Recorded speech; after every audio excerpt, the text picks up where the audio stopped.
आज से करीब 26 साल पहले की है।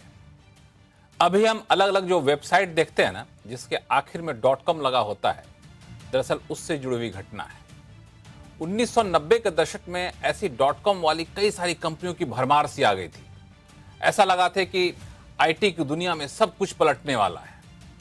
लोगों ने बगैर सोचे समझे .com वाली कंपनियों के शेयर खरीदने शुरू कर दिए थे, पैसे लगाने शुरू कर दिए थे। और 2000 आते आते, यानी साल 2000 आते आते .com वाली कंपनियों के शेयर जो है ना, गुब्बारे की तरफ फूल गए थे। इतने ज्यादा फूल गए कि 2002 आते आते ये सारे गुब्बारे फूट गए, जिसे हम शेयर बाजार के इतिहास में .com बबल के नाम से भी जानते हैं। आज मैं इसकी चर्चा इसलिए कर रहा हूं क्योंकि आईटी सेक्टर में जिस तरह की भयंकर गिरावट आ रही है, इसने कुछ उसी .com बबल वाली घटना की याद ताजा कर दी। क्योंकि उस वक्त .com बबल में आईटी कंपनियों के शेयर 90% तक गिर गए थे। कई कंपनियां दिवालिया हो गई थी। इस सेक्टर से जुड़े दूसरे सेक्टर में त्राहिमाम मच गया था। क्या आज हम वाकई उसी तरह बढ़ रहे हैं क्या? आज यह सवाल इसलिए जानना बेहद जरूरी है क्योंकि महज हफ्ते भर में देखें तो देश की 5 दिग्गज आईटी कंपनियों का मार्केट कैप करीब 3.5 लाख करोड़ रुपए तक घट गए। सिर्फ और सिर्फ जनवरी में एफआईज ने दुनिया भर में आईटी सेक्टर से $18 बिलियन से ज्यादा निकाल चुके हैं। और अगर यह सिलसिला आगे भी जारी रहा तो उन म्यूचुअल फंड का क्या होगा जिन्होंने देश की 25 आईटी कंपनियों में 3.5 लाख करोड़ रुपए से ज्यादा का पैसा लगा रखा है। उस कमर्शियल रियल एस्टेट सेक्टर का क्या होगा जहां 35% से ज्यादा की हिस्सेदारी आईटी सेक्टर की होती है। और इस पूरे हालात का जो विलेन है एआई, वो क्या वाकई इतना खतरनाक हो गया है? दरअसल एआई से डर तो वैसे भी लग रहा था, लेकिन नया क्या हुआ कि एंथ्रोपिक टूल आई, उसकी मार पड़ गई। अब ऊपर से एक नया और टूल आ गया है, पैलेंटिड का, जो क्या ये दावा कर रही कंपनी कि डिजिटल कामकाज में ट्रांसफॉर्मेशन यानी एसएपी महज चंद हफ्तों में पूरा कर देंगे उनका टूल, जिसको करने में अभी सालों लग जाते हैं। और ये जो एसएपी टूल होता है ना, वो आईटी कंपनियों के रेवेन्यू का एक बड़ा हिस्सा होता है। तो अब हालात ये हो गए कि जिस एआई को आईटी इंडस्ट्री का महज एक टूल समझा जा रहा था, अब उसे पूरे आईटी सेक्टर के विकल्प के तौर पर देखा जा रहा है। ऐसे में जो लोग आईटी सेक्टर में बने हुए हैं, उनको क्या करना चाहिए? अब इतने गिरने के बाद क्या वापस से पैसा लगाना चाहिए क्या? आज आवाज अड्डा में मुख्य तौर पर इसी पर करेंगे खास चर्चा।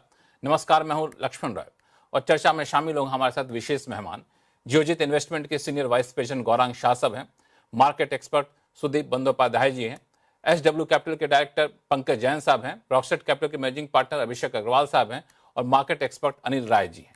आप सही मेहमानों का बहुत बहुत स्वागत है हमारे शो में। शुरुआत में सुदीप सर आपसे करना चाहूंगा, क्योंकि जब भी आईटी सेक्टर पर आपसे बात होती रही है तो बड़ा ही बैलेंस नजरिया आपका रहा है। अब दिन प्रतिदिन जो पर्दे खुलने सामने आ गई हैं, पर्दे हटने शुरू हो गए हैं, तो एक बड़ा सा डर सा पैदा हो गया पूरे आईटी सेक्टर को लेकर के। ये डर कितना जायज आपको दिख रहा है? देखिए, ये जो डर मार्केट में है, ग्लोबल इन्वेस्टर्स को है, मार्केट पार्टिसिपेंट और टेक्नोलॉजी क्षेत्र के लोगों के में जो डर देखा जा रहा है, ये कुछ हद तक रियल है और ये हम लोगों को समझना पड़ेगा। एआई की दुनिया में अभी शुरुआत हुआ है। जो टूल्स आपने जिक्र किया, एंथ्रोपिक का टूल का जिक्र किया, पैलेंटिन का टूल का जिक्र किया, ये सिर्फ शुरुआत है और ऐसे बहुत सारे और टूल्स मार्केट में बहुत जल्द आएंगे।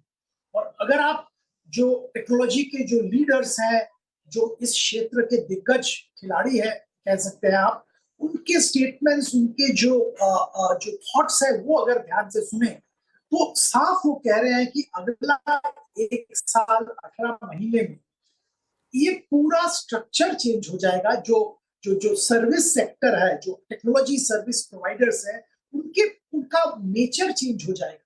जो सर्विस प्रोवाइड किया जा रहा है, लीगल हो, अकाउंटिंग हो, फाइनेंशियल सर्विसेज हो, बहुत बहुत लंबा चेंज आने वाला है। और अगर आप एक एग्जांपल के तौर पे बता रहा हूँ, बजाज फाइनेंस के जो नतीजे आए, उसके बाद उनका जो मैनेजमेंट कॉल हुआ, वहां पे उन्होंने साफ बोला कि एआई टूल यूज करके उनका जो रीच है वो भयंकर बढ़ गया है और ये तो उनके लिए शुरुआत है, आगे और यूज करते हैं। तो इसको 2 एंगल से हम लोगों को देखना पड़ेगा।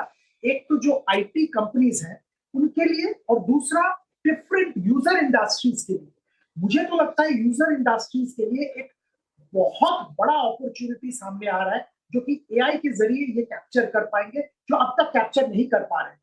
और इनका एफिशिएंसी, तो जो यूजर इंडस्ट्री है इसमें सुदीप प्रोवाइड कर रहे हैं, आगे चलकर हाँ, इसको दरअसल हम लोग पूरे डिस्कशन को दो हिस्से में बांटेंगे भी कि जो यूजर इंडस्ट्री है वो कितना फायदेमंद हो, चूंकि उनका कॉस्ट काफी ज्यादा कम हो जाएगा, इस पर हम लोग आगे चर्चा करेंगे। लेकिन सबसे पहले आईटी सेक्टर का जिक्र मैं इसलिए कर रहा हूं क्योंकि इसमें बहुत बड़ी संख्या में लोग यहाँ पे इन्वेस्टेड हैं। जीडीपी का करीब 10% हिस्सा यहाँ से आता है। जैसा कि मैंने कहा कि 35% कमर्शियल रियल एस्टेट में आईटी सेक्टर है। तो आईटी सेक्टर का असर कहां पड़ेगा, पहले इसको देख लेते हैं। फिर जो यूजर इंडस्ट्री जाहिर तो उनकी लागत कम होगी तो एक अपॉर्चुनिटी भी होगी, आपदा में अवसर जिसको हम लोग पिछले कुछ सालों से कह रहे हैं वो निकल कर सामने आया। गौरांग शाह साहब मैं आपके पास आऊं, लेकिन मैं एक पंकज जैन साहब से एक व्यू लेना चाहता हूं। पंकज जैन साहब, एक वैसे ही दबी जुबान से चर्चा शुरू होने लग गई है कि .com बबल जैसे हालात तो पैदा नहीं हो गए। नमस्कार लक्ष्मण जी। देखो नहीं, आई थिंक जो एक चर्चा हो रही है इसमें बहुत कुछ नॉइज भी है, बहुत कुछ रेलेवेंस भी है, and I would say it's a combination of things which are happening transparently, haziness, fogginess, बहुत सारी चीजें हैं। मेरे कुछ एक मित्र भी हैं जो टेक्नोलॉजी एरिया में बहुत बड़े बड़े दिग्गज एरियाज में बैठे हैं, इवन यूएसए में बैठे हैं, and I been talking to them over last से couple of days, couple of weeks कि भाई एक्चुअल हो क्या रहा है। क्या ये बेहद डरने वाली बात है? क्या एक बहुत बड़ा एक जिन मैदान में आ गया है कि जो सारी टेक कंपनीज को खा जाएगा, या the actual answer lies somewhere in between. So actual मेरे को लगता है कि बिल्कुल ब्लैक एंड व्हाइट में जवाब किसी के पास भी नहीं है, चाहे वो टेक का दिग्गज आदमी हो, चाहे वो हम और आप हो। आई थिंक एग्जैक्ट कुछ नहीं है, but things are evolving fast. और जो ये पिछले दिनों में, पिछले कुछ एक हफ्तों में आई थिंक नॉइज एलिमेंट बढ़ गया है, उसके कुछ और कारण भी हो सकते हैं। कारण apart from being the technological kind of changes, उसके अलावा जिस तरह की मनी पावर इस एआई इंडस्ट्री में चला गया है, एआई इंडस्ट्री या एआई कंपनीज को now they have to show their relevance, and I think वहां से भी काफी ज्यादा नॉइज आ रहा है। But things are evolving. और जैसा आपने कहा कि जो टेक बूम में या Y2K के बाद जो हमने देखा था, काफी सारी डिस्ट्रक्शन देखने को मिली थी, उस चीज को मद्देनजर रखते हुए जो भी आज के दिन हमारे यहाँ पर या इंडिया एज अ कंट्री हम देखें कि we are definitely lagging in AI. हमारे पास one of the things which have been sort of bothering Indian IT sector कि यहाँ पर इनोवेशन नहीं है। यहाँ पर एआई रिलेटेड जो एक फील्ड है उसमें कंपनीज काफी लैग कर रही हैं, R&D में काफी लैग कर रही थी। आई डोंट नो उसका कारण क्या था। सो उस चीज को मद्देनजर रखते हुए डेफिनेटली सॉफ्टवेयर सेक्टर में एज सच चैलेंजेस बढ़ गए हैं। क्या 2026 में यहां से सॉफ्टवेयर सेक्टर उभर के जल्दी से वापस आ पाएगा?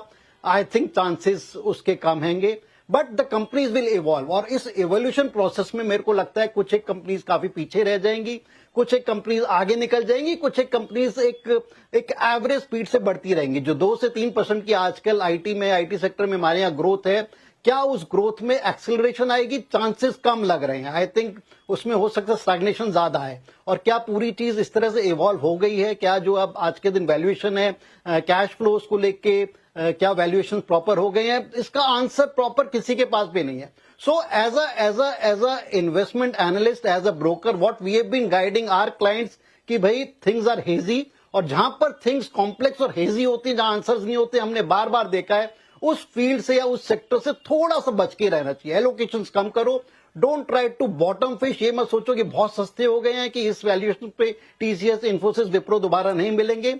So it's better to take it at 10-15% higher valuation rather than just keep on jumping at the bottom fishing. So और उसके साथ हमारा ये भी मानना है कि बहुत सारे ऐसे सेक्टर्स हैं जो इस एआई की वजह से बहुत अच्छा बेहतरीन करेंगे। So why not shift that money to those kind of sectors? So in all I think challenges हैंगे, आईटी सेक्टर के लिए challenges हैंगे, आईटी सेक्टर के लिए challenges हैंगे, and we accept that। और हम आईटी सेक्टर को एज सच थोड़ी सी एलोकेशंस कम कर रहे हैं। एलोकेशन कम करेंगे, एलोकेशन कर रहे हैं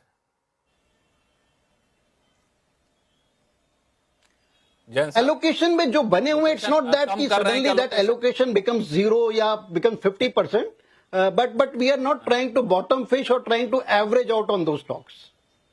बिल्कुल। गौरांग शाह साहब, मैं इस पे आऊंगा। जो इन्होंने कहा, पंकज जैन साहब ने, का लोकेशन कम कर रहे हैं या खत्म कर रहे हैं, कि क्या करना चाहिए। लेकिन चूंकि आईटी सेक्टर को काफी आप क्लोजली मॉनिटर करते हैं, तो आपका असेसमेंट क्या कहता है कि, हालांकि आप तो जब भी बात होती है बड़ा ही पॉजिटिव रहे हैं बाकी चीजों को लेकर के, लेकिन आईटी सेक्टर को लेकर जो हालात पिछले कई हफ्तों या महीनों से चले आ रहे हैं, तो अब लोगों को लगता है कि स्थिति बहुत दिनों दिन खराब होती जा रही है। और मैं सिर्फ इन्वेस्टमेंट पॉइंट ऑफ व्यू से भी चिंता नहीं है, चिंता ये भी है कि इसमें करीब आपको $300 बिलियन का पूरा आईटी सेक्टर का इन्वेस्टमेंट है, कह सकते हैं मार्केट साइज है, जो 6 मिलियन लोग इसमें काम करते हैं, और इसका बाकी सेक्टर पर काफी इंपैक्ट पड़ता है। इसीलिए दिलचस्पी काफी ज्यादा है कि आईटी सेक्टर में आखिर हो क्या रहा है। बहुत बहुत धन्यवाद। आपका प्रश्न जो था वो थोड़ा लंबा था, उत्तर देने का प्रयास करता हूं। सबसे पहले तो मंच पर उपस्थित सभी महानुभावों को, आपको और सीएनबीसी आवाज के दर्शकों को हमारा सादर प्रणाम और शुभ दिन। एक छोटा डिस्क्लोजर देते थे, क्योंकि शायद कंपनी स्पेसिफिक भी बात करेंगे, कि जो भी निवेश लायक रणनीति आज आपके कार्यक्रम में रखेंगे लक्ष्मण जी, ये लंबी अवधि के लिए बुनियादी तर्क के आधार पर हमारी फंडामेंटल रिसर्च टीम की तरफ से। इसमें हमारी कंपनी जियोजित अथवा मेरा किसी भी प्रकार का व्यक्तिगत निवेश नहीं है, ना ही किसी प्रकार का वित्तीय लाभ मिलता है, ना ही किसी प्रकार का कॉन्फ्लिक्ट ऑफ इंटरेस्ट। लेकिन इसी स्तर पर राय हम हमारे क्लाइंट्स को देते हैं, संभव है कि उनका निवेश हो। तो देखिए लक्ष्मण जी, आविष्कार, आधुनिकरण, परिवर्तन, बदलाव, ये जो चीजें है ना, आईटी क्षेत्र के केंद्र बिंदु में है। ये पहले भी हुआ था, आज भी हो रहा है, और भविष्य में शायद इससे और ज्यादा होगा। और ये पहली बार नहीं है कि एंथ्रोपिक नामक एआई टूल आया है, या उसका कोई बड़ा रिश्तेदार या छोटा रिश्तेदार आया है, या उसके पहले कोई इसके रिश्तेदार नहीं आए थे। ऐसा पहले भी हुआ है, अब भी हुआ है, और भविष्य में मेरे ख्याल से इसकी गति जो है वो और तीव्र हो जाएगी, जिसके कारण आईटी क्षेत्र में हलचल, उठापटक या फिर अनिश्चितता का वातावरण कुछ समय तक रहेगा। पिछले मेरे ख्याल से 10-12 दिनों में जब से ये खबर आई है, तब से मेरे ख्याल से बहुत बड़ी मात्रा में बिकवाली हुई है। अब वो डिलीवरी बेस्ड हुई है, या फिर फ्यूचर्स ऑप्शंस में मंदी के सौदे किए हैं वगैरह वगैरह, ये डेटा तो मेरे पास है नहीं और उस पर मैं जाना भी नहीं चाहूंगा।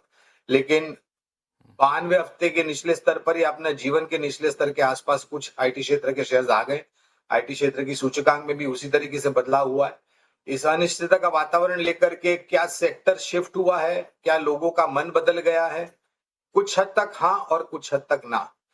कुछ हद तक हाँ इसलिए क्योंकि वो लोग, वो निवेशक जो ये उठापटक बदलाव बर्दाश्त नहीं कर पा रहे हैं, उनके पास जोखिम झेलने की क्षमता नहीं है, उनके पास ये नीचे के तरफ के दायरे देखने की क्षमता नहीं है, वो शायद बिकवाली करके बाकी अन्य क्षेत्र में चले जा रहे हैं जहां पर इस पर्टिकुलर आविष्कार का जो है उसका फायदा हो।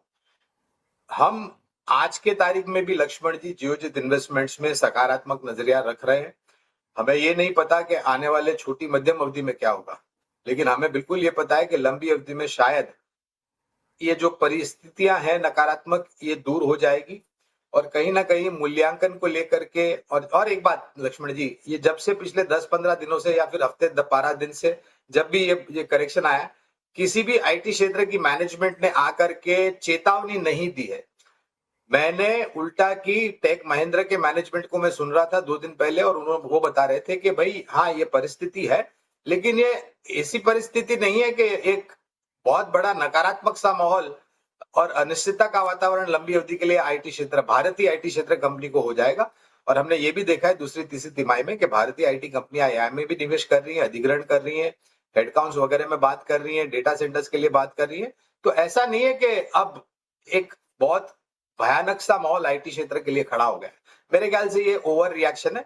शायद आने वाले हफ्ते में थोड़ा बहुत संभलता हुआ बाजार आएगा, आईटी क्षेत्र की मैं बात कर रहा हूँ, ये मेरा अनुमान है। तो ये एक बदलाव आएगा, लेकिन बदलाव जो अनुमान आपका, उसका कुछ आधार है आपके पास? किस आधार पे आप कह रहे हैं कि ऐतिहासिक जो फैक्ट है उसके आधार पे कह रहे हैं? देखिए, पहले बात तो जो नतीजा है, नतीजे के पश्चात जो टिप्पणियां करी है मैनेजमेंट ने दूसरी और तीसरी तिमाही के पश्चात, पहली बात। दूसरी बात, निवेश कर रहे हैं, आधुनिकरण कर रहे हैं, कंपनियां खरीद रहे हैं, हमने एक मिसाल देख ली। तीसरी बात, मैनेजमेंट किसी भी छोटी मझौली या दिग्गज कंपनी ने पिछले हफ्ते 10 दिन में आके ये नहीं कहा है कि हाँ हमारे लिए इतनी बड़ी बुरी परिस्थिति हो जाएगी कि हमारे नतीजे जो है वो धराशायी हो जाएंगे। काम कर रही हैं कंपनियां, सरकार के तरफ से भी सहायता हो रही है, तो मेरे ख्याल से थोड़ा समय देना चाहिए। अगर आप मेरे पास डेटा या आंकड़े मांगेंगे तो वो मैंने अभी तक किया नहीं है, तो उसके ऊपर मैं ज्यादा विस्तृत जानकारी आपको नहीं दे पाऊंगा, लेकिन इतना बिल्कुल मानता हूं कि आईटी क्षेत्र को आपको नजरअंदाज नहीं करना चाहिए। नजरअंदाज नहीं करना चाहिए तो करना क्या चाहिए अभी? मतलब अलोकेशन करते रहें, अलोकेशन बढ़ाएं कि नहीं बढ़ाएं? देखिए, पहले तो अब आपने ये प्रश्न पूछा है तो कुछ नाम दे देता हूं, आपके दर्शकों को शायद थोड़ी बहुत सहायता हो जाएगी। छोटी कंपनियों में केपीआईटी टेक, साइंस लिमिटेड नामक पर खरीदारी की राय है। मझौली कंपनियों में Coforge, LTI Mindtree, L and T technologies वगैरह है। दिग्गजों में HCL tech, tech Mahindra, Infosys, TCS. तो ये एक छोटी सी सूची है आईटी क्षेत्र से जुड़ी हुई कंपनी। अब पहले तो जब आपका निवेश है, अगर जो मैंने पहले बातें रखी लक्ष्मण जी, जोखिम झेलने की क्षमता, ये खबरें आ रही हैं उसके कारण उतार चढ़ाव, उठापटक और समय सीमा, अगर ये आपके पास है तो आप कोई बड़ा बदलाव आपके निवेश में मत कीजिए। बने रहे इन सब नामों में, जो नाम मैंने बुनियादी तर्क के आधार पर बोल रहा हूँ। अगर आपके पास निवेश लायक पूंजी है और अगर आपने ऊपरी स्तर पर लिया है, क्योंकि हफ्ते 10 दिन में ही हमने देखा है किस प्रकार की गिरावट आईटी शेयर के कंपनियों में दामों में आई है, शेयर के दामों में। अगर निवेश लायक पूंजी है, छोटी छोटी मात्रा में, मैं ये नहीं कहता कि पूरी ताकत लगा करके निवेश करिए या और जोड़े, छोटी छोटी मात्रा में करिए जो भी आपकी जोखिम झेलने की क्षमता है, और उस गिरावट को इंतजार कीजिए और उस गिरावट पर जोड़ते जाए। लेकिन ये पूरा समीकरण जो मैं आपके सामने रख रहा हूं, उसके लिए मेरे ख्याल से आने वाले समय में 1.5 से 2 साल अगर आपके पास समय सीमा है, तो हमें लग रहा है कि तब तक माहौल जो अनिवार्य नहीं है वो दुरुस्त हो जाएगा और शायद फिर से जो चहल पहल पहले होती थी आईटी क्षेत्र के शेयर्स में, वो आपको फिर से देखने के लिए मिलेगी, लेकिन समय लगेगा। बिल्कुल अभिषेक जी और अनिल जी आपके पास आऊंगा, लेकिन एक एक सवाल मैं जरा ले लूं फिर से गौरांग शाह साहब से और सुदीप सर से। सुदीप सर, अभी गौरांग शाह साहब ने कहा कि धीरे धीरे या कुछ एक क्षेत्र में, चुनिंदा सेक्टर में आप चुनिंदा कंपनियों में इन्वेस्ट चाहें तो कर सकते हैं। किसी कंपनी ने ये नहीं कहा कि हमारे लिए बड़ी समस्या होने वाली है। मैं इसको दूसरे एंगल से देख रहा था, जो price to earning growth ratio जिसको कहते हैं पीईजी, और उसको आप देखिए तो दुनिया के दिग्गज आईटी कंपनियों के मुकाबले भारत का जो पीईजी है वो काफी ज्यादा है। तो खासतौर से जब निवेशक आएंगे, खासतौर से एफआईज आएंगे, तो वो तो देखेंगे जहां पे पीईजी 0 है, वहां कम है, वहां लगाया जाए। जैसे एनवीडिया की बात करें तो उसका काफी कम है, मैं देखा था 0.80 है। बाकी इंडियन आईटी कंपनियों के काफी ज्यादा है, 2.4 से शुरू होता है टीसीएस जैसे कंपनियों के। तो ये कंसर्न होता है क्या इन्वेस्टमेंट के लिए? जी बिल्कुल होता है, और इसीलिए हम लोग देख रहे हैं पिछले लगभग 1.5 साल से विदेशी निवेशक, बड़े निवेशक इस क्षेत्र में ज्यादा निवेश नहीं कर रहे हैं। और गौरांग जी ने जो बोला, मैं कुछ हद तक सहमत हूं कि अगर आपके पास 1.5-2 साल का समय है तो आप आईटी में निवेशित रह सकते हैं। और ये बात बिल्कुल सही है कि देखिए ये चेंज हो रहा है, एआई टूल्स आ रहे हैं, ये सब का इस्तेमाल करके हमारे जो आईटी कंपनीज है, दिग्गज आईटी कंपनीज, वो भी पिवोट करेंगे, नेविगेट करेंगे इस क्राइसिस को। एक तरह से आप कह सकते हैं उनके लिए एग्जिस्टेंशियल क्राइसिस हो गया है, इसको नेविगेट करेंगे। एफिशिएंट मैनेजमेंट है तो कुछ ना कुछ हल इसका निकालेंगे, 1.5-2 साल में वापस स्टेबिलिटी आएगी। पर सवाल यह है कि 1.5-2 साल हमको रुक के रहना है यहाँ पे, या और किसी क्षेत्र में अच्छा अपॉर्चुनिटी ढूंढना है, ये हमको सोचना पड़ेगा। मुझे नहीं लगता है कि बहुत जल्दी ये एआई वाला जो इशू है ये सॉल्व होने वाला है, क्योंकि सबसे बड़ी प्रॉब्लम इंडियन आईटी में ये है कि हमारे पास खुद के एआई टूल्स नहीं है आज के दिन में। हमको थर्ड पार्टी टूल यूज करके सर्विस प्रोवाइड करना पड़ेगा। दुनिया भर से जो प्राइसिंग को कम करने की प्रेशर आएगी, क्योंकि एआई वर्क फ्लो को ईज कर रहा है, वर्क प्रेशर कम कर रहा है, फास्ट एग्जीक्यूशन में हेल्प कर रहा है। तो मार्जिन में प्रॉब्लम आएगा, प्रॉफिटेबिलिटी में प्रॉब्लम आएगा और टॉप लाइन में प्रॉब्लम आएगा।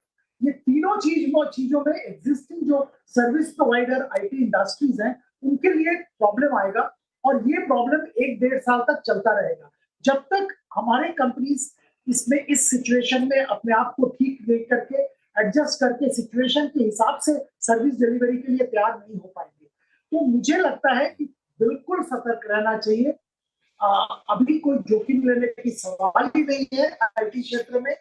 वॉच करिए, देखिए क्या होता है। और एक पंकज जी ने भी एक सही बात बताया कुछ देर पहले कि किसी को भी मालूम नहीं है।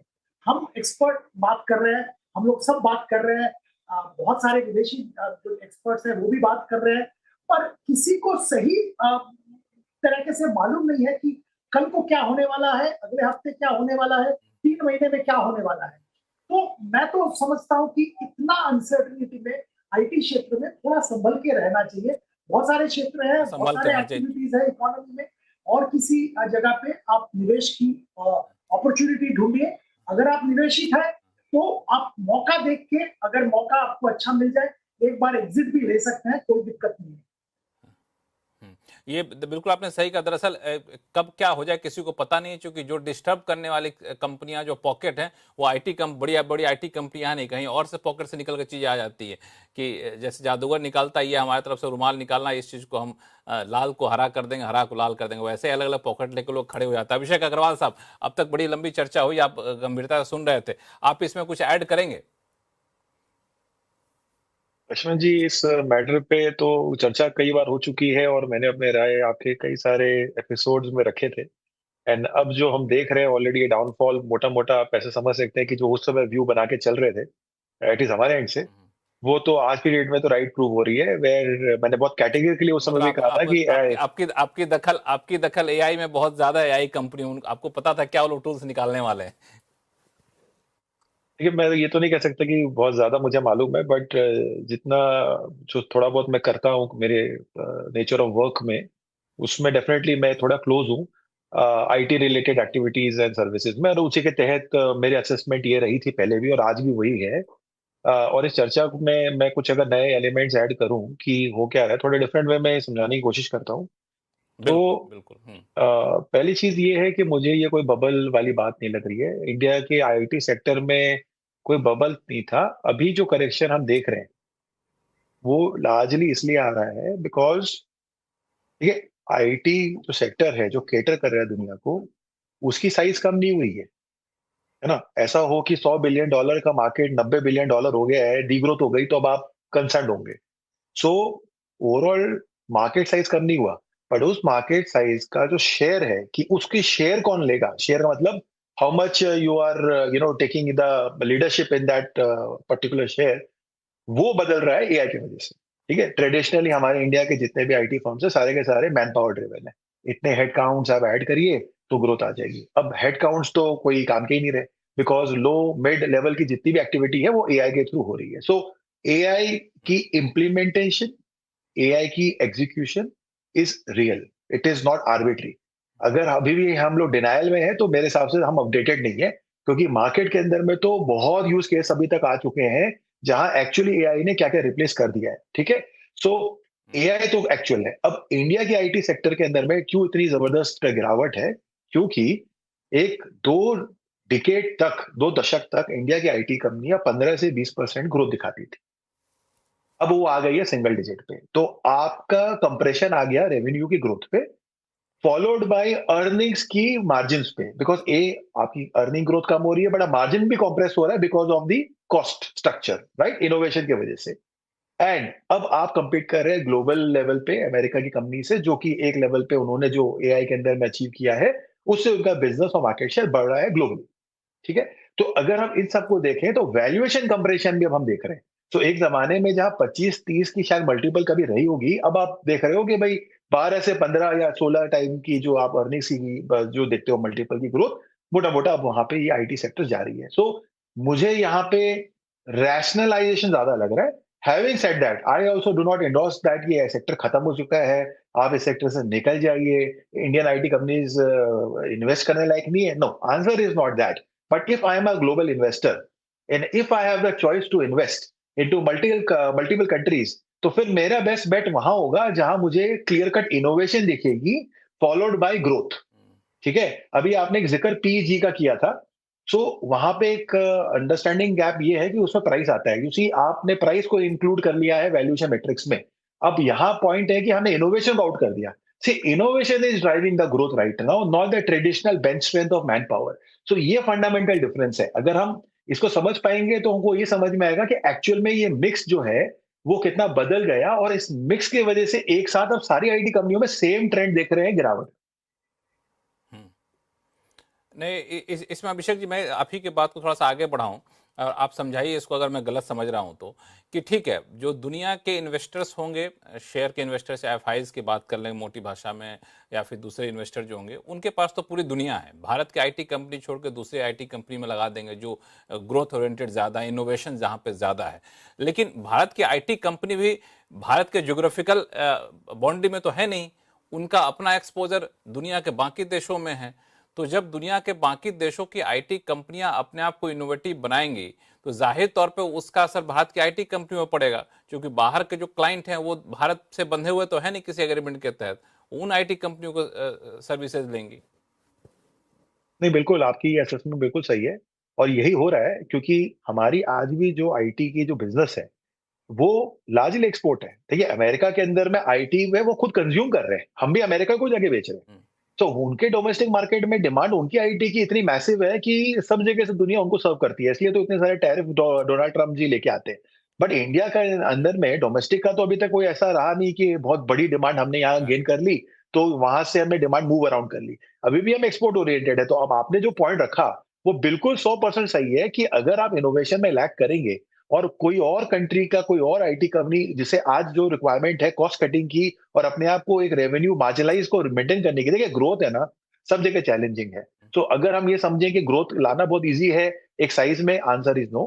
बट आप उस ग्रोथ को मेंटेन करने के लिए भी तो कुछ करना पड़ेगा। आप कंप्लेसेंसी के साथ थोड़ी बैठ सकते हैं कि भाई मैंने मैन पावर बना ली, मैंने 20 साल का बिजनेस बना लिया तो अब मेरी जो है ऑटोमेटिक ग्रोथ होती रहेगी और ऑटोमेटिक मैं पैसा बनाते रहूंगा। सो ऐसा नहीं होता है। So you are right and that way हम लोग लैग कर रहे हैं। मुझे लग रहा है कुछ कुछ कंपनियां हैं इंडिया में जो अल्टीमेटली बेनिफिट करेगी।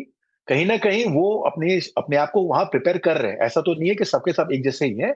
बट अगर मेजोरिटी की बात करेंगे तो answer is what we have discuss in this ये वाले शो के अंदर में। एक लास्ट 10 सेकंड का पॉइंट ऐड करना चाहूंगा आपने, क्योंकि रियल एस्टेट वाला पॉइंट भी ऐड किया था वहां पे। तो रियल एस्टेट में शिफ्ट ये है जीसीसी, ठीक है, ग्लोबल कैपेबिलिटी सेंटर।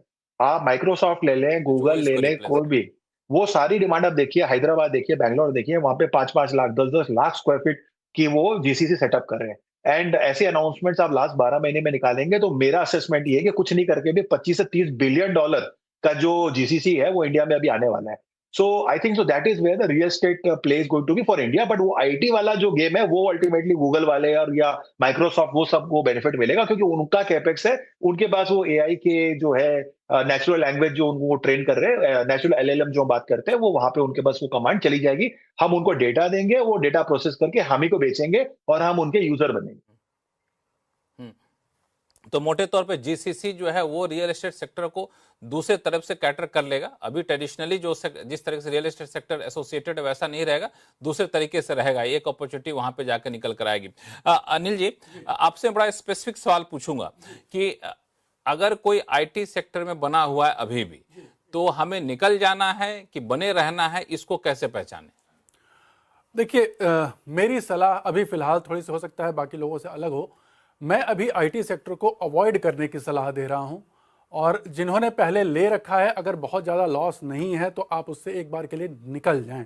देखिए, उसका कारण लक्ष्मण जी बड़े स्पष्ट रूप से बताना चाहूँगा, एक बड़ा सरल भाषा में बताऊँगा कि हमारे यहाँ ये जो एआई का जो भी चेंजेस हो रहा है ना, इसने सबसे बड़ी चोट डाली है जो ट्रेडिशनल आईटी कंपनी है उनके बिजनेस मॉडल पे।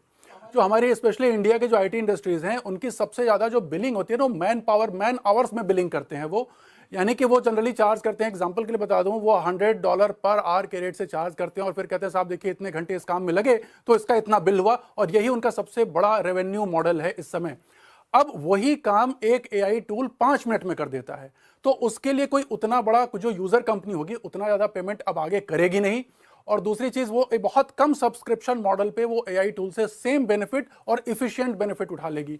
तो जो मुझे दिख रहा है कि आने वाले समय में एक बहुत बड़ी री रेटिंग होने वाली, जो हम बात कर रहे हैं ना कि आईटी कंपनीज अभी सस्ते में है या वैल्यूएशन, देखिए वैल्यूएशन तो अर्निंग कैपेसिटी के हिसाब से होता है। अगर फ्यूचर की अर्निंग गिरती हुई दिखाई देगी इनकी, तो वो तो रीवैल्यू होकर के ऑलरेडी ऐसी बहुत महंगी हो जाएंगी आज के रेट पे। तो फ्यूचर इनकम इनकी बहुत ज़्यादा हैवी तरीके से डेंट होती दिखाई दे रही है। जो ट्रेडिशनल जो आउटसोर्सिंग कंपनीज, और चूंकि हमारा इंडिया की मोस्टली कंपनी सारी की सारी आउटसोर्सिंग बिजनेस के मॉडल पे ही चल रही हैं। अभी जैसे कि बात कही अभिषेक जी ने कि आईटी में वही कंपनी आगे सर्वाइव करेंगी जो इनोवेशन को एज अ प्रोडक्ट लेके चलेंगी। तो जहां जहां इनोवेशन एज अ प्रोडक्ट है वो कंपनियां आगे सक्सेसफुल रहेंगी और सही रहेंगी, लेकिन जहां सर्विस सेक्टर का मॉडल है, सर्विस ओरिएंटेड मॉडल है, उनके रेवेन्यू स्ट्रीम पे हमेशा एक तगड़ा झटका लगेगा और इससे उभरने में समय लगेगा। तो जहां तक मैं अभी कर रहा हूं कि अपने क्लाइंट्स को मैं इस पूरे सेक्टर से अवॉइड करने की सलाह दे रहा हूं। आपने कहा कि अवॉइड करिए, आपने ये भी कहा कि थोड़े बहुत नुकसान हो तो निकल जाइए। जाइए। थोड़े बहुत नुकसान की परिभाषा क्या है? कोई किसी का, कई सारी कंपनियां ऑल टाइम हाई से 30%, 40% तक जा चुकी हैं, गिर चुकी हैं।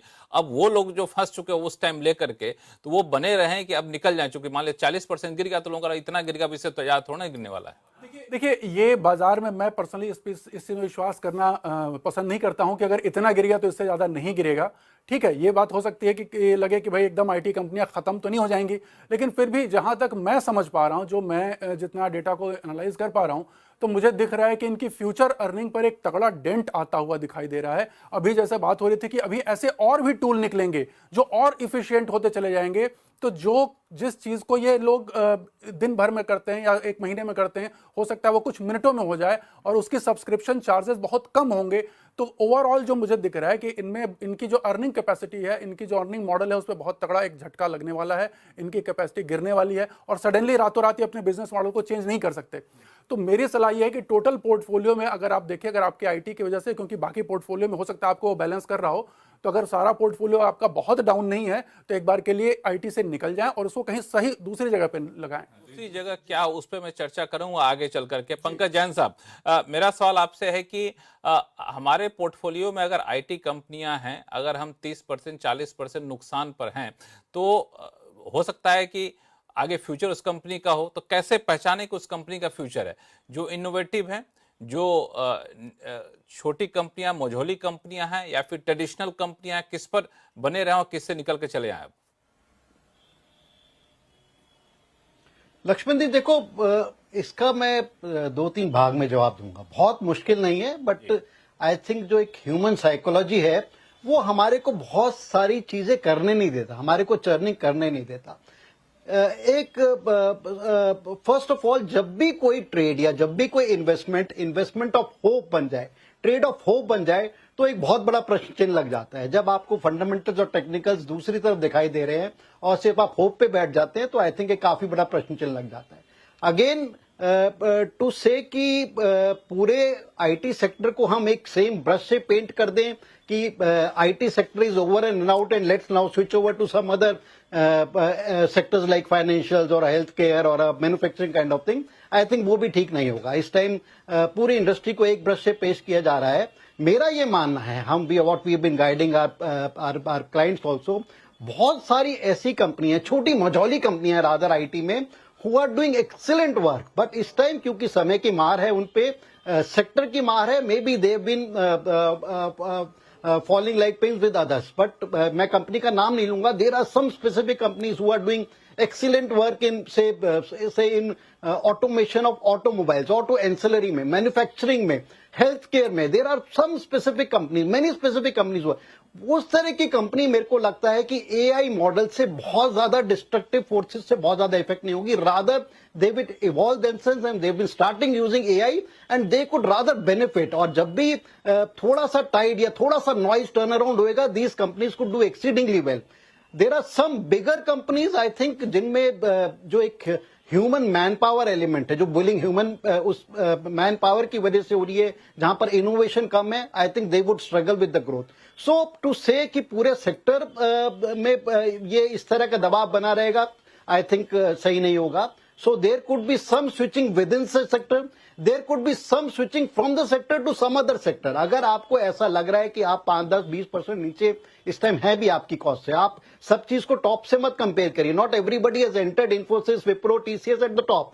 सम have lost their profits but top पे नहीं एंटर किए। और उस लेवल से अगर 5-10% नीचे भी है और मेरे को ऐसा लग रहा है कि एक फाइनेंशियल सर्विसेज कंपनी या एक हेल्थ केयर कंपनी या मैन्युफैक्चरिंग कंपनी या defence company can give me much better returns in next 6 to 12 months बजाय me sitting on this particular company, so I can switch that money. अगर मेरे particular 100 रुपए हैंगे, चाहे वो पुराने हैं नए 100 रुपए हैं, I have to make that 100 rupee relevant. I just don't have to sit on a longer term hope कि अगले 1.5, 2, 2.5 साल में कहीं ना कहीं this will revive. So उसके बीच में बहुत सारा पैसा हो सकता है बन के बाहर भी हो जाए. So lot of churning is happening. मैं नहीं कह रहा कि IT sector out हो गया, but one has to be cautious with IT sector. One has to be very specific with the companies. अपना homework करना पड़ेगा. अगर वो homework खुद नहीं कर सकते, I think there are tools, there are people, there are relevant funds which can do that homework. So उस चीज को मद्देनजर रखते हुए मेरे को लगता है कि IT में churning रहेगी. और जैसा मैंने कहा कि नया पैसा अगर मुझे डालना हो, if I have to put new 100 rupees, I would be cautious with IT sector. There are many other sectors who are evolving, जो कि AI को यूज करके, IT सेक्टर को यूज करके मेरे को लगता है कि बहुत आगे दौड़ रहे हैं और आगे अच्छा दौड़ सकते हैं. Rather, I would put that money into those kind of sector, those companies, at least for next few quarters. क्योंकि अगले 2, 3, 4 क्वार्टर मेरे को लगता है ये नॉइज बना रहेगा. Companies with some kind of claims, company कहेंगे हम इफेक्ट हो रहे हैं, नहीं हो रहे हैं, या हम देख रहे हैं 2-3. So I think it's pretty hazy for next few quarters. और जब तक थिंग्स हेजी है, I think it's better to stay cautious rather than be aggressive with the sector. हालांकि आपने बड़ा अच्छा कहा कि जो लोग आईटी को यूज करके, एआई को यूज करके आगे बढ़ रहे हैं उस पर पैसा लगाइए, लेकिन एआई वाले, आईटी वाले पे पैसा मत लगाइए. तो जो सहारा बना उसको छोड़ दिए, सहारे के आधार पे चल रहा है वो ज्यादा इंटरेस्टिंग है. अच्छी बात है. ये पे सुदीप सर, अंतिम सवाल आईटी पे पूछूं, फिर मैं दूसरे मुद्दे पे जाऊंगा. म्यूचुअल फंड का क्या किया जाए? मैं देख रहा था डेटा जिसमें करीब 3.5 लाख करोड़ रुपए म्यूचुअल फंड लगा रखा है. उनका सेंटीमेंट क्या है? पैसा लगाएंगे अब कि अब रुक जाएंगे? क्योंकि जिस तरीके से आखिरी के दिनों में सेशन में गिरावट आई तो ऐसा लग रहा था कि म्यूचुअल फंड हाउसेज ने फिर से खरीदना शुरू कर दिया. देखिए, मुझे तो लगता है जी म्यूचुअल फंड इंडस्ट्री के लिए एआई का बहुत बड़ा बेनिफिट मिलेगा, और उस पर 1 मिनट बाद आएंगे. जो mutual funds IT dedicated, technology dedicated funds है, उनमें से बहुत सारे ऐसे हैं, मैं जानता हूं बहुत सारे फंड्स को, जो कि बहुत एक part of their investment is in international technology companies. So उनके लिए तो I think they are doing well and they will continue to do well. But India technology focus funds, उनके लिए थोड़ा दिक्कत की टाइम है. तो I think they will have to readjust their portfolio quickly and try to find out the winner in ये जो नया स्थिति है इसमें विनर फाइंड आउट करने का कोशिश करना पड़ेगा.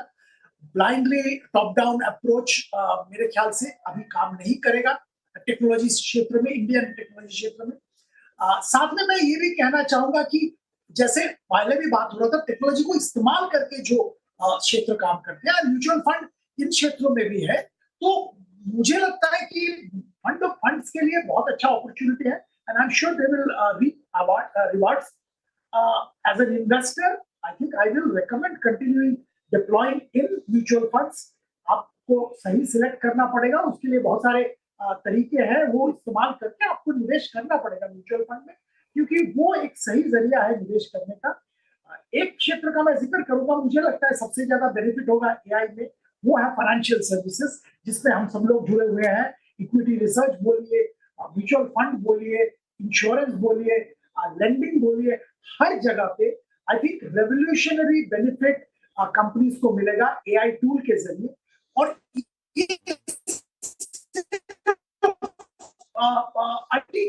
आईटी कंपनीज नहीं बोल रहा हूँ, उनका काम करने का तरीका बदल जाएगा, उनका प्रोडक्टिविटी सिग्निफिकेंटली एनहांस हो जाएगा, जो कि इवन यूजिंग टेक्नोलॉजी आज नहीं हो पा रहा. बिल्कुल, इसी पे आना ही चाह रहा था. एक आखिरी सवाल गौरांग शाह साहब लेता हूं, फिर ब्रेक पे जाऊंगा. गौरांग शाह साहब, आईटी कंपनियों की सेहत को नापने वाले थर्मामीटर को बदलना पड़ेगा, कह सकते हैं? बहुत सारी चीजें बदलनी पड़ेगी, सिर्फ थर्मामीटर ही नहीं, बहुत सारी चीजें बदलनी पड़ेगी. और ये धीरे, जैसे मैंने कहा, मशीन ही बदलनी होगी. हाँ, तो ये मतलब मैंने मेरी टिप्पणी में कहा कि देखिए, ये आविष्कार, परिवर्तन, निरंतर बदलाव ये होता रहेगा, और इसके लिए सिर्फ एक थर्मामीटर बदलने की आपको आवश्यकता नहीं पड़ेगी, आपको बहुत सारी चीजें बदलने की पहले तो आपकी सोच और विचारधारा बदलनी पड़ेगी लक्ष्मण जी, क्योंकि ये परिस्थितियां ऐसी है. तो देखिए, और आज जो प्रश्न पूछ रहे थे ना मेरे ख्याल से जयंत साहब से, तो देखिए, पहले आप जब 30-40% करेक्शन की बात करें लक्ष्मण जी, आपको पहले क्लाइंट को बिठा के समझाना चाहिए कि भाई ये परिस्थिति है, ये क्षेत्र में जहां पर आपने निवेश किया आईटी में, और ये समय लगेगा, यहाँ पर भी अनिश्चितता का वातावरण है. इसके सामने विकल्प क्या है दूसरे? आप इतना नुकसान भुगत लीजिए और अपना पैसा जो आएगा उसको यहाँ से उठा करके इस क्षेत्र में डालिए, इस क्षेत्र में ये चीज है।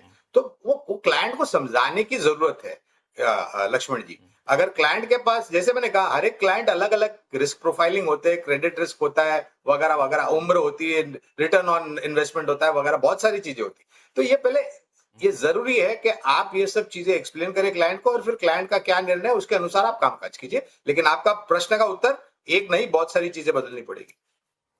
बहुत सारी चीज़ें बदलनी पड़ेगी। और चूंकि हमने थर्मामीटर और बीपी मशीन की बात की, तो बताऊं तो कि मैं कहीं पे बैठा था कल, तो वहां पता चला कि हेल्थ सेक्टर में इतना तेजी से एआई का इस्तेमाल बढ़ता जा रहा है। हालांकि आम लोगों के लिए बड़ा फायदा की चीज़ है, लेकिन पूरे हेल्थ सेक्टर में बहुत तेजी से एआई इस्तेमाल किया जा रहा है, जिसके लिए हम लोग सीटी स्कैन और एक्सरे जैसे मशीनों का इस्तेमाल करते, तो सारी चीज़ें एआई से निकल कर रही है। बड़ा आश्चर्य की बात है। तो हेल्थ सेक्टर में एक बड़ी अपॉर्चुनिटी होगी, और कौन कौन से सेक्टर में अपॉर्चुनिटी दे रहा है एआई ने, तो उस पर चर्चा करेंगे छोटे से ब्रेक के बाद। कहीं जाइएगा नहीं।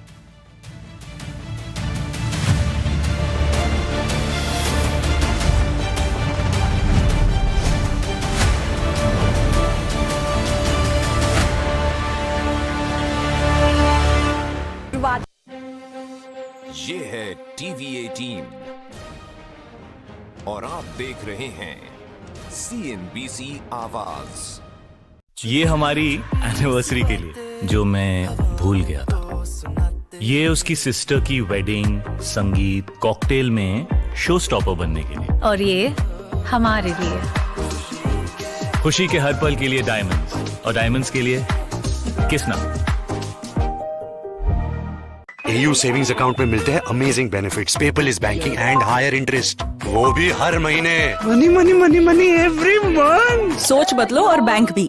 ये हमारी एनिवर्सरी के लिए जो मैं भूल गया था। ये उसकी सिस्टर की वेडिंग, संगीत, कॉकटेल में शो स्टॉपर बनने के लिए। और ये हमारे लिए खुशी के हर पल के लिए डायमंड्स, और डायमंड्स के लिए किसना।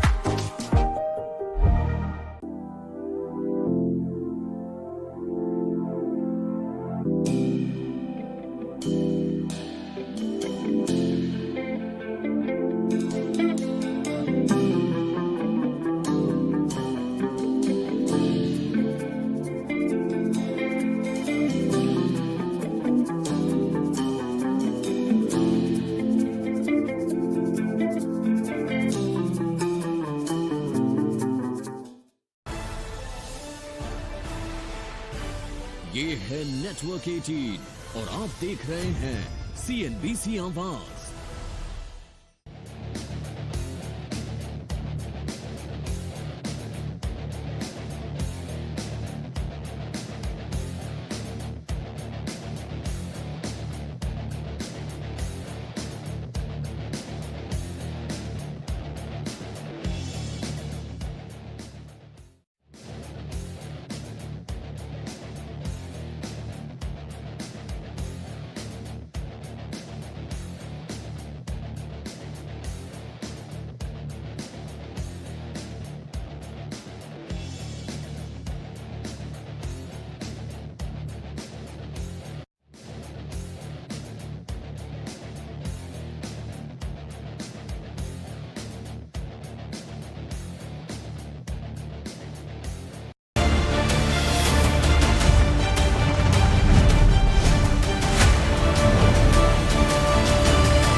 ब्रेक के बाद एक बार फिर से आपका स्वागत। हम लोग चर्चा करें कि आईटी सेक्टर में आगे क्या करें, एक निवेशक होने के नाते, क्योंकि जिस तरीके से आर्टिफिशियल इंटेलिजेंस यानी एआई ने पूरे आईटी सेक्टर में तहलका मचा रखा है, उससे एक बड़ी चिंता निकल कर सामने आ रही है। चिंता वाकई चिंता है या फिर एक अवसर भी दे रहा है, इस पर हम लोग चर्चा को आगे बढ़ाएंगे। अभिषेक अग्रवाल साहब हमारे साथ है, मैनेजिंग पार्टनर है रॉकस्ट्रीट कैपिटल के। अभिषेक अग्रवाल साहब, ब्रेक पे जाने से पहले हम लोग एआई के कई सारे इम्पैक्ट पे, कुप्रभाव पे चर्चा करी हम लोगों ने। तो वहां से एक बात जो हर कोई निकल के सामने आ रहा था, जिनको बीच बीच में रोक रहा था कि हम लोग आगे चलकर चर्चा करेंगे, वो ये कि इससे बहुत सारी अपॉर्चुनिटी मिल रही है। तो एआई से, आईटी सेक्टर से जो बदलाव आ रहा है, आपको कौन सा दूसरा सेक्टर दिख रहा है जहां पे आपदा में अवसर वाली बात अगर कहें तो निकल के सामने आ रही है? जी लक्ष्मण जी, ये बहुत अच्छा सवाल है, बिकॉज अभी तक हमने कॉन्सेंट्रेट थोड़ी नेगेटिव साइड पे ज्यादा कर ली कि कहाँ अपॉर्चुनिटी लॉस ज्यादा हो रही है, बट एक्चुअली अपॉर्चुनिटी कहीं और बन भी रही है, और ये आपने बिल्कुल सही आइडेंटिफाई वैसे किया वैसे वैसे मार्केटिंग का फंडा होता है कि पहले डराइए आदमी को, फिर अपना प्रोडक्ट बेचिए। बट यहाँ पे प्रोडक्ट डिफरेंट होगा। सो जैसे आपने कहा कि कौन से सेक्टर मुझे लगते हैं बिगेस्ट बेनिफिशियरी, तो एक तो मुझे फाइनेंशियल सेक्टर बिल्कुल लगता है कि एकदम आप देख सकते हैं कि बिल्कुल परफेक्ट फिट है। इससे इससे क्या होगा कि आपके मार्केट एक्सपांड होगी। आज जैसे आप सपोज एक लोन डिसबर्समेंट प्रोसेस आप समझ लीजिए, right from origination till disbursement. अब उसके अंदर में आप देखेंगे तो बहुत लेयर्स होते हैं, क्योंकि अब आप पहले तो प्रोफाइल आइडेंटिफाई करेंगे, आइडेंटिफाई करने के बाद आप चेक करेंगे कि भाई उसके रिकॉर्ड्स प्रॉपर है कि नहीं है, क्वालिफाइड है कि नहीं है उस लोन के लिए, उस तरह के लोन के लिए, एक्सेट्रा एक्सेट्रा। फिर आप प्रोसेस रन करने के बाद एप्लीकेशन, और फिर आप डिस्बर्स। तो काफी बड़ी चेन है, इसमें काफी हद तक काफी कुछ हुआ है। बट एआई का जो टूल है वो इसे स्पीड अप कर देता है, एरर रिड्यूस कर देता है, असेसमेंट की क्वालिटी बेटर कर देता है, एंड मोस्ट इंपॉर्टेंट है कि हिस्ट्री ऑफ द रिकॉर्ड्स जो अलग अलग जगह से फेच करके वो ये पुल करके ये असेस कर सकता है कि whether the application genuinely is good और इट इज फेक।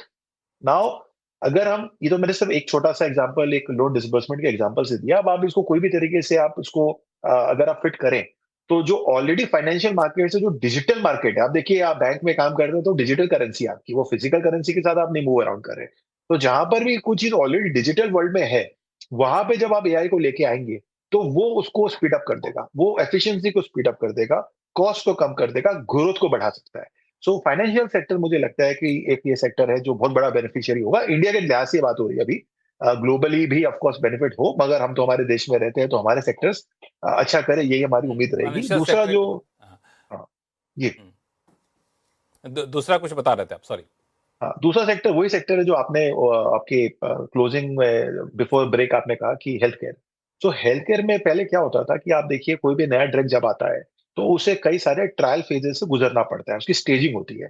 हर एक ट्रायल फेजेस पे बहुत डेटा लगता है, बहुत रिसर्च लगता है, बहुत ज्यादा पैसे लगते हैं, एंड अलग अलग तरीके से, तो कई कई कंट्री में अलग अलग इतने नॉर्म्स है कि उसे अगर आप रियलिटी में उसको आप करने जाओ तो वो एक बहुत बड़ा टाइम कंज्यूमिंग एक्सरसाइज होता है। और जो कि हिस्टोरिकली अभी तक हमने देखा भी है कि एक एक ड्रग को लॉन्च होने में 3, 4, 5, 10 साल, गॉड नोस, एक इतना लंबा समय लगता है। एआई के टूल से वो जो है रिसर्च और उसकी जो डेटा पुल अप के बाद हम उसको फास्ट ट्रैक कर सकते हैं, वो कम हो जाता है। इसका मतलब ड्रग डिस्कवरी या ड्रग लॉन्च जो हम बात कर रहे हैं वो बहुत फास्ट हो जाएगी। आज कैंसर जैसे डेंजरस डिजीज को, जिसकी अभी तक हम बात कर रहे थे कुछ सालों तक कि कोई चांस ही नहीं है कि कोई हम इसे देख पा रहे हैं सॉल्व होते हुए कि ये क्योरेबल डिजीज हो जाए 100% लेवल पे, आज हम ये बात कर सकते हैं। बल्कि इसके ऊपर तो अब ये भी बात उठ रही है कि अब एआई की वजह से हम ज्यादा दूर नहीं है कैंसर ट्रीटमेंट को लेके भी, जैसे कि डायबिटीज को लेके अभी हमने कुछ दिन पहले कुछ ड्रग्स को देखा है जो काफी हद तक डायबिटिक पेशेंट को हेल्प करता है।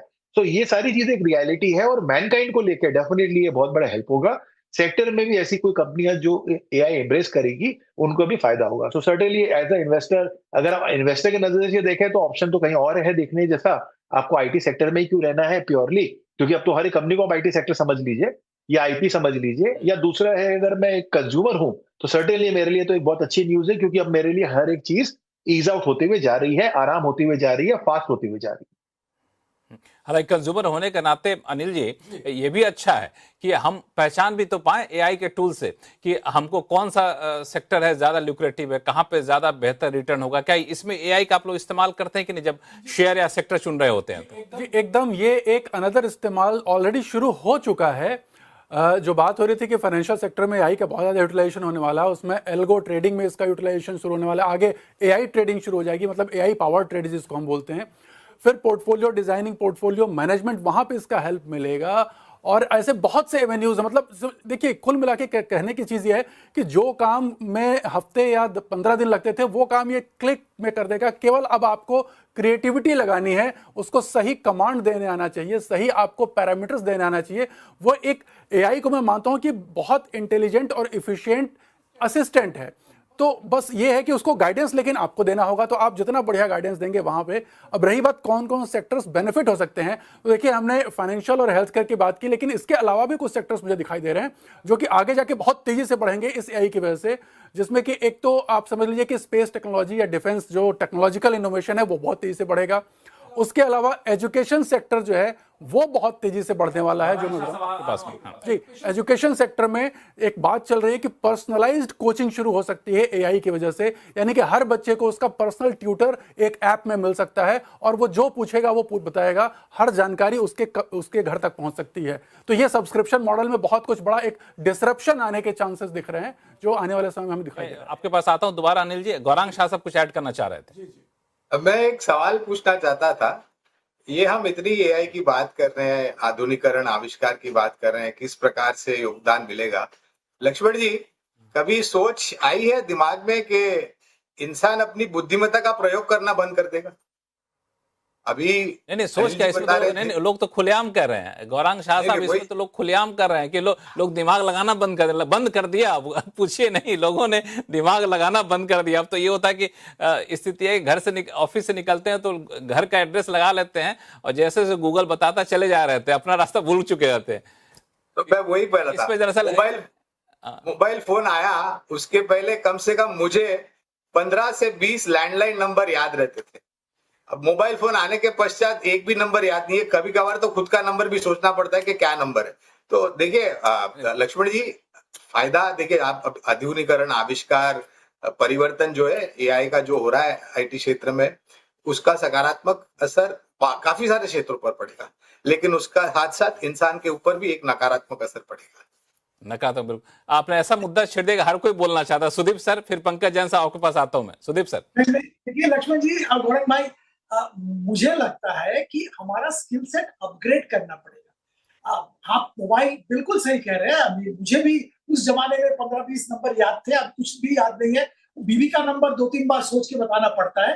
पर साथ में क्या हो गया, तो बड़ी डांट पड़ती होगी घर में बड़ी डांट पड़ती होगी सही सर। तो बिल्कुल अपना नंबर भूल जाइए, उनका नंबर याद रखिए आप। पर देखिए क्या हो गया कि हम लोग बहुत कुछ और सीख रहे हैं। हमारा जो टाइम सेव हो रहा है वो टाइम हम करना चाहिए एटलीस्ट, और सही इस्तेमाल कर रहे हैं, अपने आप को अपग्रेड कर रहे हैं। तो मुझे तो लगता है हर लेवल पे ये होगा। आप आईटी कंपनीज की बात कर रहे हैं, फाइनेंशियल सर्विसेज की बात कर रहे हैं, हेल्थ केयर, फार्मा, एजुकेशन, हर क्षेत्र में अपग्रेडेशन देखने को मिलेगा। और देखिए लक्ष्मण जी, ह्यूमन सिविलाइजेशन आप देखेंगे, जब स्टीम इंजन आया, ऐसा नहीं है कि जो घोड़ा गाड़ी चलाते थे उनका जो नौकरी चला गया। इसको लेके एक बहुत अच्छी मूवी भी है, नया दौर बोल के, हमारे हिंदी फिल्म इंडस्ट्री में, कभी देखिएगा। पर इसको आप रोक नहीं सकते हो, पहली बात। दूसरी बात, इवेंचुअली ये मैनकाइंड के बेनिफिट के लिए ही होता है। हमको सही इस्तेमाल इसका जरूर करना जरूरी है, पर मैनकाइंड का बेनिफिट ही होगा, अपग्रेडेशन ऑफ स्किल होगा, आपको लीजर टाइम ज्यादा मिलेगा, आपको बेटर काम करने की अपॉर्चुनिटी मिलेगी। पंकज जैन सर, आप भी इशारा कर रहे थे जोड़ने के लिए। लक्ष्मण जी, मैं 2-3 चीजें ऐड करना चाहूंगा। एक तो जो आप बात कर रहे थे कि इसके कौन से सेक्टर्स ऐसे हैं जो बेनिफिशियरी है, हमें ये एक बात नहीं भूलनी चाहिए, necessity is mother of invention. और मेरा ये मानना है कि ये जो टेक्नोलॉजी कंपनी है, जो सॉफ्टवेयर कंपनीज हैं, थोड़ी सी एक लेड बैक स्लम्बर मोड में चली गई थी। हमारे पास ब्रेन पावर की कमी नहीं है। जो भी यूएस में भी एआई या जो कंपनीज फ्लरिश कर रही हैं, चाहे वो एंथ्रोपिक भी हो या और भी हो, उनके ज्यादातर सीटीओ इंडियंस ही हैंगे। तो हमारी कंपनीज भी, बहुत सारी companies, I am pretty sure, काफी अच्छी तरह इवॉल्व होंगी and they would be thriving and some of them would become stronger ancillary to the bigger AI company जो कि अभी प्रेवलेंट हैं, चाहे वो ताइवान में हो चाहे वो यूएसए में। I think that would be one area. So IT से ही उभर के आईटी की कंपनी आएंगी, पर हमारे को थोड़ा सचेत रहना पड़ेगा। We would be aware of that. उसके अलावा जैसे है मैन्युफैक्चरिंग में हुआ है, फार्मास्यूटिकल में है, एरोनॉटिक्स में है, यहां पर चाहे बड़ी बड़ी कंपनीज हमारे देश में ना हो, but definitely we would be aggressive, some companies would be aggressive vendors to these kind of companies who are doing excellent work with AI. So मेरे को लगता है ये एक एरिया ऑफ इनोवेशन। रोबोटिक्स, अब जिस तरह से मेरे को लग रहा है अभी इतनी चर्चा नहीं हो रही है रोबोटिक्स में, रोबोटिक्स इज वन एरिया। आप चाइना जाइए, वहां के होटल्स में आप कुछ ऑर्डर करिए, आपको देने रोबोट आता है बजाय कोई ह्यूमन मैन पावर के। सो दैट इज वन एरिया।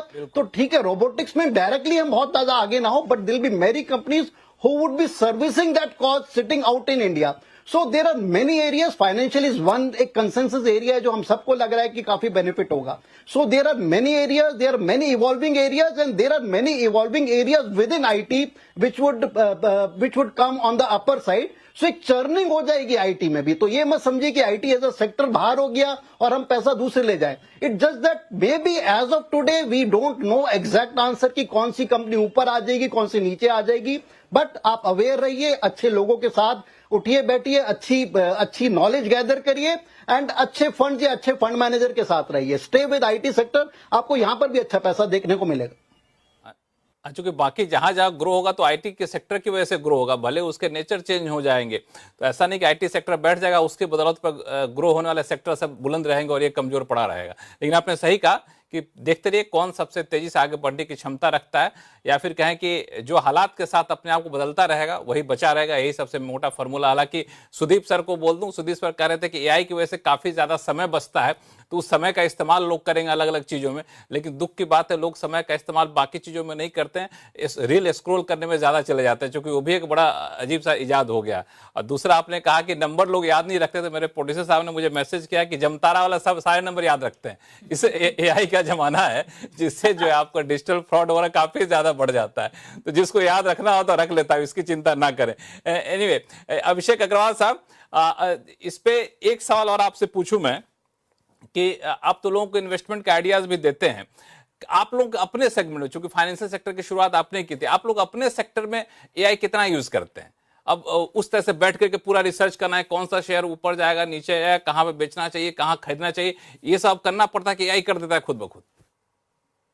जी, मैं ये एक शो में एक बहुत सॉलिड लाइन थी कि एआई एक बहुत ही एफिशिएंट असिस्टेंट है, और अगर आपका ब्रेन, आपका एक्सपीरियंस उस असिस्टेंट के थ्रू अगर आप यूज करें, तो जो आपने अभी बात रखी कि हम करते हैं, बिल्कुल एग्रेसिवली करते हैं, एंड ये बिल्कुल एफिशिएंटली वर्क करता है. और अगर इसको ढंग से कोई इम्प्लीमेंट कर दे, तो ट्रस्ट मी, आपका जो टाइम बचता है और आप फोकस जिस चीज पर करना चाहते हैं, जो करने वाली चीज है, वो आप कर सकते हैं. देखिए, सबसे बड़ी बात पता है क्या है, जो समझने वाली बात है हमारे काम में या किसी के काम में, कि जितना डेटा होगा और जितना डिजिटल फ्रेमवर्क बना रहेगा, उतनी एफिशिएंसी आई की बन जाएगी. आज आप सपोज की कोई कंपनी की अर्निंग कॉल्स होती है, ट्रांसक्रिप्ट मिल जाती है, एनुअल रिपोर्ट होती है, रिपोर्ट भी आपको डिजिटल मिल जाती है.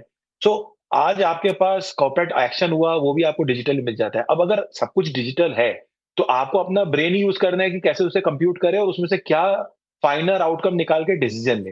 तो आपका अटेंशन अब आपके एक्सपीरियंस, मार्केट साइकिल और उसके हिसाब से जो आपके सामने अपॉर्चुनिटी को समझने की कैपेबिलिटी है, वो एज अ ह्यूमन आपकी बहुत ज्यादा यूजफुल होगी. बाकी जो चीज है वो डेफिनेटली एआई कर देगा, और हम तो डेफिनेटली इसको यूज करेंगे. बिल्कुल.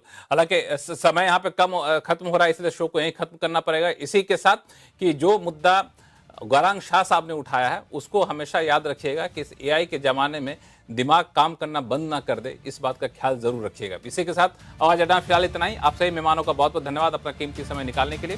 देखते रहिए CNBC आवाज. नमस्कार.